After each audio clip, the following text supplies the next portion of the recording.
अम्मी कहती हैं शौहर की कदर करना सीखो। घर जाके इस बात पे नाराज होकर ना बैठ जाना। वो खफा हो तो उससे मना लेना।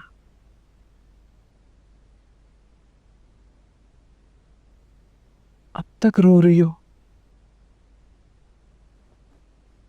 बेटा? क्यों? एक बात दिल एक बात नहीं अम्मी, मेरे किरदार पे उंगली उठाई है उन्होंने। जिस चीज पे कल खुश हो रही थी आज उसी चीज पे रोना आ रहा है तुम्हें। जो बात तुम्हारे शौहर को पसंद नहीं है छोड़ दो उसे। अगर उसे तुम्हारा अन्नी के साथ बात करना घुलना मिलना नहीं पसंद तो मत करो। अम्मी ये क्या बात हुई है?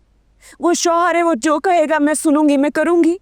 मैं ये नहीं कह रही, लेकिन तुम उसकी बात तो समझ सकती हो ना। मलिका, अगर तुम्हें उसकी बात समझ में आ जाएगी तो तुम उसे अच्छे से समझा भी सकोगी। लेकिन तुमने तो समझने समझाने से पहले ही यहाँ आने का फैसला कर लिया और यहाँ आते साथ ही अपने शौहर की बुराई शुरू कर दी। ये कौन सा तरीका है? तमाशा बना के रख लिया। तमाशा? अन्नी और मोमानी थे और कौन थे? पूरा मोहल्ला तो नहीं इकट्ठा कर लिया मैंने। मल्लिका, रजा के लिए हम मोहल्ले जैसे ही हैं। तुम गुस्से में आई, आओ देखा ना तो आओ, और चौक पे अपने शौहर की बुराई शुरू कर दी। अगर उसे पता चलेगा तो उसके दिल पे क्या दिल पे गुजरी है, उसका क्या अम्मी? तो मसला ही सारा ये है ना। तुम्हारा दिल अपने शौहर से अलग होकर धड़क और तड़प ही कैसे सकता है? मलिका, जिन मियाँ बीवी का दिल एक दूसरे से अलग होकर धड़कता है उनके घर टूट जाते हैं। जरा सोचो, अगर रजा तुम्हारी कोई बात लेकर अपने भाई भाभी के पास चला जाए और तुम्हें पता चले तो तुम्हारे दिल पे क्या गुजरेगी? कैसा लगेगा तुम्हें? मैं मानती हूं उसने जो कुछ कहा गलत कहा, लेकिन तुम उससे पूछ सकती थी, वजाहत मांग सकती थी। तुमने तो उसके आगे चीखना चिल्लाना शुरू कर दिया। मलिका, याद रखना एक बात, तुम्हारा दिल तुम्हारे शौहर की तरफ से बुरा हुआ है जो कल को साफ भी हो जाएगा, लेकिन अन्नी और मुमानी का दिल अब हरगिज रजा की तरफ से साफ नहीं होगा। कल को जब वो रजा के साथ रूड बिहेव करेंगे तो सबसे पहले तुम्हें बुरा लगेगा।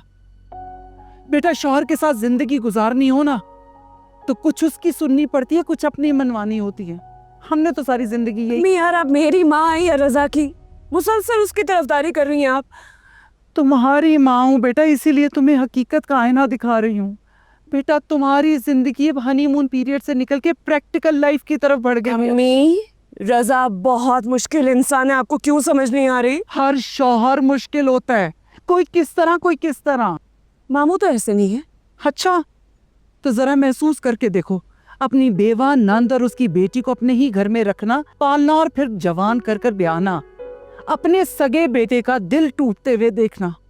क्या ये सब कुछ बर्दाश्त करना आसान था फरजाना भाभी के लिए?